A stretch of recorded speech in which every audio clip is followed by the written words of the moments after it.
Reminders lang po para sa ating mga Filipino senior citizen dahil magtatapos na po ang 2023, isang buwan na lang, kailangan nyo na pong mag-register sa online database ni NCSC. Kung paano po yan ang ating tatalakayin sa video na to. Hold up.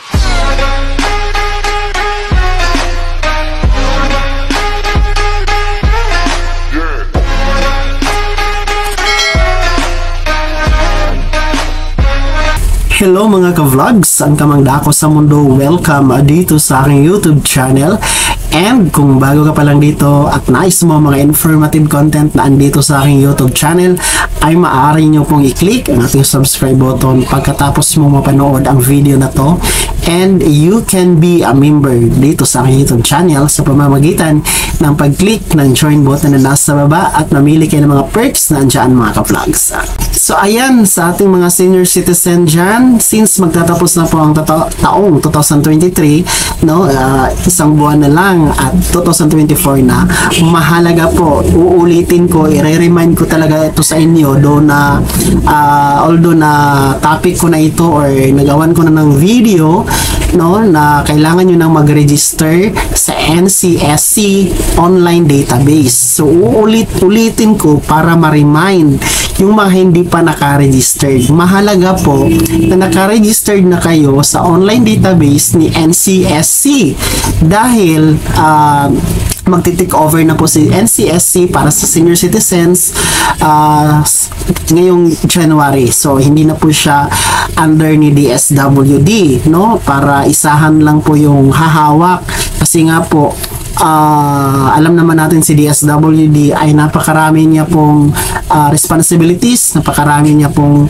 ginagawa, hindi lamang po si senior citizen. So mas maganda ngayong January ay under na po siya kay NCSC. So mahalaga po to or mas okay po ito dahil para mas matutukan naman po ng iisang ahensya ng gobyerno ang lahat ng kapakanan, concerns, problema, mga benepisyo ni senior citizen. So para naman po meron naman pong kabuluhan ang pagbuo nitong National Commission of the Senior Citizen or the NCSC. So napakarami pa rin ang hindi pa naka-register. So makikita naman po sa ating NCSC database kung ilang milyon na po yung na-register sa kanilang database. So makikita po yan mga ka-vlog. So as of now, yan nasa screen nyo. Yan pa po yung mga naka-register, no?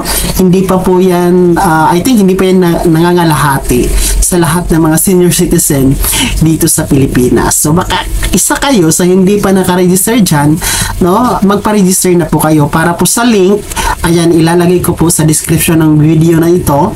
Ang link, i-click nyo lamang po yon at magpa-register po kayo. Madali lamang po ang magpa-register. Well, para sa mga hindi naman po alam, hindi nakakaalam kung paano mag-register online, hindi marunong gumamit ng cellphone or computer, ayan, pwede kayong magpaturo sa inyong mga anak, inyong apo or kapamilya or kahit kakilala nyo, makisuyo kayo na magpatulong kayo sa pagparehistro ng inyong data, personal information sa database ni NCSC. Sabihin nyo lamang po ang link, no? Sabihin nyo ang link ay nasa description ng video na ito at yun po yung i-click nila para kayo ay i-rehistro. So meron naman din pong option na pwede kayong pumunta sa mga computer shops, yung may mga internet, no? Alam ko may mga internet pa rin ngayon, though mas marami nang gumagamit ng cellphone, no? Kadalasan yung sa mga nasa probinsya, nasa mga barangays, mga liblib na lugar, merong mga internet shop dyan, no?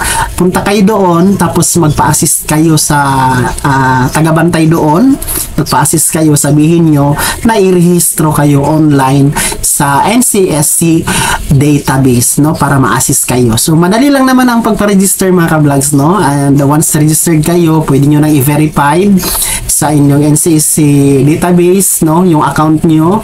Pero automatic naman kasi yon, no, na mapupunta talaga sa system ni NCSC na kayo ay rehistrado na sa kanilang komisyon. So mahalaga po yan dahil dyan po magbabase ang NCSC kung sino po yung mga bibigyan ng ayuda, sino po yung makakasali ng Universal Social Pension, do hindi pa naisabatas ang Universal Social Pension, pero sakaling maisabatas ito at wala nang pipiliin na mga senior citizen, lahat na po ay makaka-avail ng social pension ay under sa Universal Social Pension ay doon po sila magbibase sa NCSC database kung sino yung nakaregister. So, okay? So, sa mga nagtatanong naman na nakaregister na sila sa OSCA, Barangay OSCA, sa LG, sa DSWD, magre-register pa ba sila ulit sa NCSC database? Yes na yes mga ka-vlogs. Kailangan nyo pa rin po mag-register ulit sa online database ni NCSC. So, uulit-ulitin ko talaga ang reminders, no, para wala tayong sisihan, hindi tayo nagkukulang sa paalala sa ating mga senior citizen na magrehistro na po sa NCSC database. Online po yan mga ka-vlogs. So, ang link, ayan, uulitin ko, nasa description ng video na to. Check nyo lamang po, i-click nyo yan mga ka-vlogs at para kayo ay maka-register na po sa NCSC online database. So yun lamang po para sa ating mga senior citizen, update natin, no? Reminder lamang po ito mga ka-vlogs, no? Ulitin ko, reminder lamang po ito. So nasa inyo na po kung magrehistro kayo or ayaw nyo. So wala na po tayong magagawa dyan kung ayaw nyo. So sa mga nakaregister, ayan, good na po yan. Standby lamang po, no? By January 2024 sa mga announcement ng NCSC. Sana'y naging gabay ang video na to and kahit paano ay nabigyan po kayo ng idea. Kung hindi ka pa nakasubscribe dito sa aking YouTube channel ay maaari nyo pong i-click ang ating subscribe button na nasa baba. Huwag nyong kaligtaan na i-turn on ang notification bell at ilagay sa all para updated ka sa mga bagong videos na i-upload ko. And maaari mo ding i-like ang video na to. Kung meron ka pang mga katanungan ay maaari nyong i-komento sa comment section na nasa baba. And you can follow me sa aking official Facebook page na nasa screen nyo. Muli po, ito si Daniel Timpawa na nagsasabing kung tunay kang kaibigan, please, pautang naman dyan. Bye-bye!